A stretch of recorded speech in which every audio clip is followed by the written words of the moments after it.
Saya sebagai koordinator program studi Sistem Informasi akan menyampaikan beberapa hal mengenai kurikulum ini. Nah, mengapa kita perlu berubah dari kurikulum sebelumnya KKNI ke OBE? Kerangka kompetensi yang wajib dimiliki oleh setiap lulusan di program studi Sistem Informasi, terutama di perguruan tinggi ya.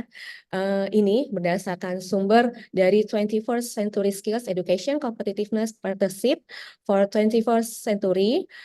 Jadi tuntutan di abad 21 setiap lulusan itu memiliki tiga yang utama, yaitu life and career skills, learning and innovation skills, innovation media and technology skills. Nah, mulai dari kehidupan dan karir mereka, setiap lulusan diharapkan dapat fleksibel, adaptif, berinisiatif, mandiri, memiliki keterampilan, budaya, produktif, kepemimpinan, dan tanggung jawab. Atau bisa kita sebut ini sebagai soft skill mereka ketika mereka lulus memiliki kemampuan ini. Lalu sebagai kemampuan capaian kompetensi sebagai sistem informasinya, yaitu pembelajaran dan inovasi dapat dicapai melalui kreatif inovasi, berpikir kritis dalam menyelesaikan masalah, mampu berkomunikasi dan berkolaborasi, dan mampu juga menggunakan media, teknologi, informasi, dan teknologi informasi komunikasi TIK.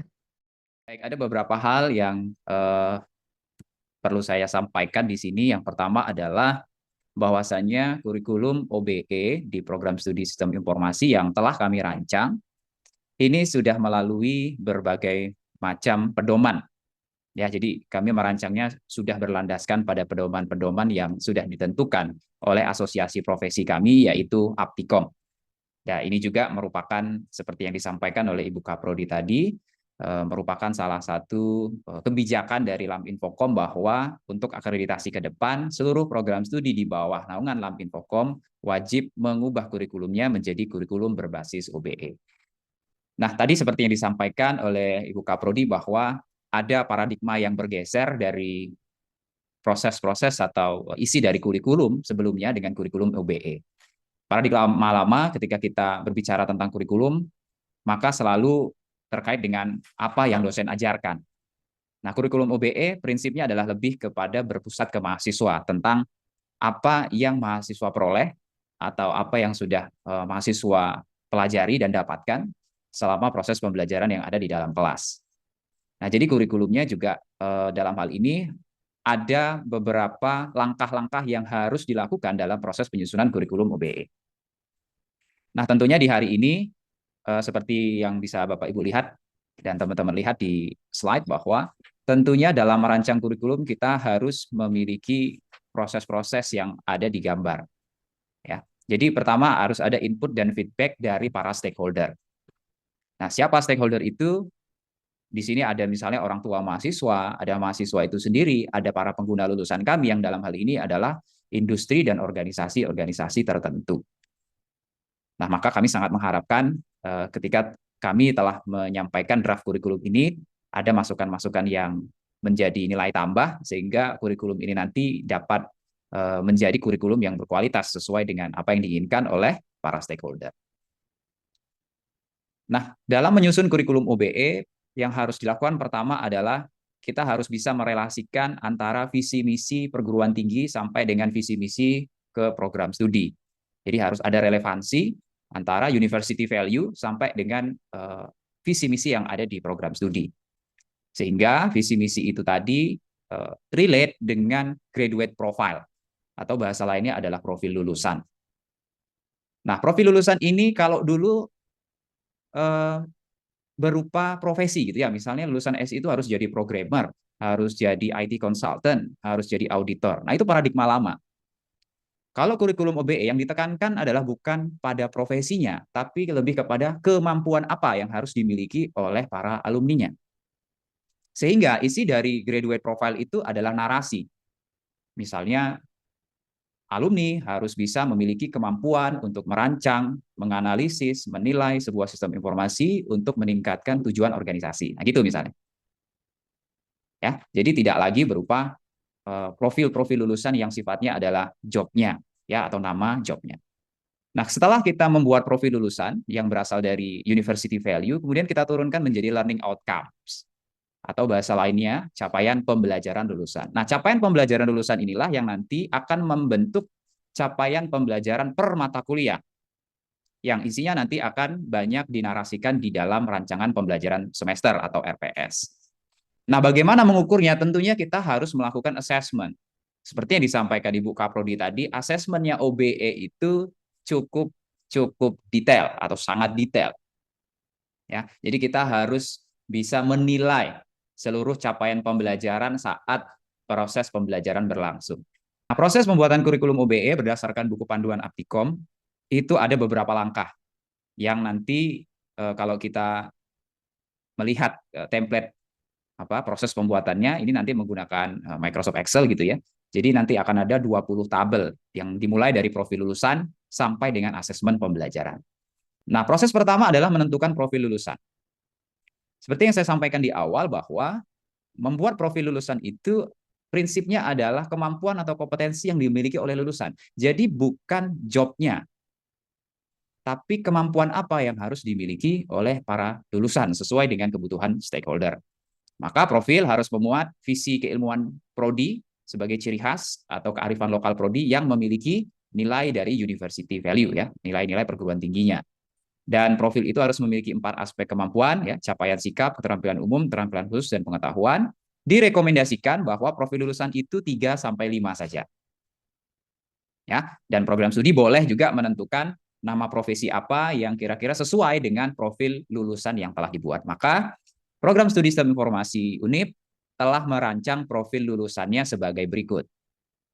Nah, perlu saya sampaikan bahwa profil lulusan 1 dan profil lulusan yang kedua ini adalah profil lulusan dari IS 2020. Ya, IS 2020 artinya profil lulusan 1 dan profil lulusan 2 ini wajib ada di setiap program studi sistem informasi seluruh dunia. Ya, jadi profil lulusan 1 2 mau di sistem informasinya UNIP, Undip, UI gitu ya. ITS manapun itu pasti ada. Nah, yang kita tambahkan adalah profil lulusan 3 dan profil lulusan 4. Yang mana profil lulusan 3 dan 4 ini sudah merujuk kepada aspek pengetahuan dan keterampilan khusus, dan profil lulusan 4 adalah aspek sikap.